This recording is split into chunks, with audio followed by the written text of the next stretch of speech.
Pemirsa, pada Selasa 15 Juni 2021, tambahan kasus COVID-19 yang dilaporkan Bali mencapai 55 orang, terdiri dari 46 transmisi lokal dan 9 pelaku perjalanan dalam negeri.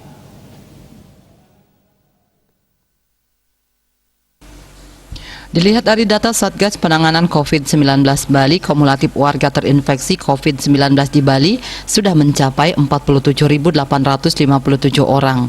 Rinciannya terdiri dari 44.499 transmisi lokal, 2.981 PPDN, dan 377 PPLN.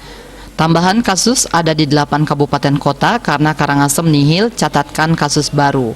2 zona oranye bertambah belasan warga, yaitu Badung mencapai 14 orang dan Denpasar 12 orang. 6 kabupaten mencatatkan tambahan kasus di bawah 10 orang. Rinciannya Gianyar 8 orang, Buleleng 6 orang, Bangli, Klungkung, dan Jembrane masing-masing 3 orang, dan Tabanan 2 orang.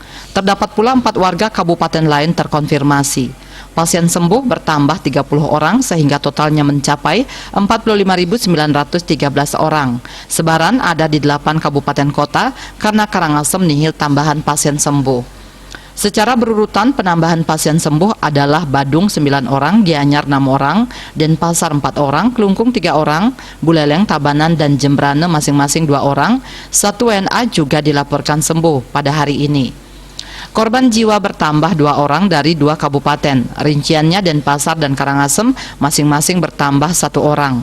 Kumulatif korban jiwa mencapai 1.527 orang, rinciannya 1.521 WNI dan 6 WNA. Kasus aktif bertambah 23 orang. Pasien yang masih dirawat saat ini masih 417 orang.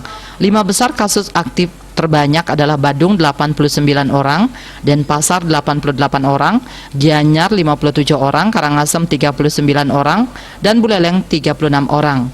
Posisi ke-6 hingga ke-9 adalah Tabanan 28 kasus, Bangli 23 orang, Klungkung 14 orang, dan Jembrane 13 orang. Warga kabupaten lainnya sebanyak 28 orang dan 2 WNA juga masih dirawat.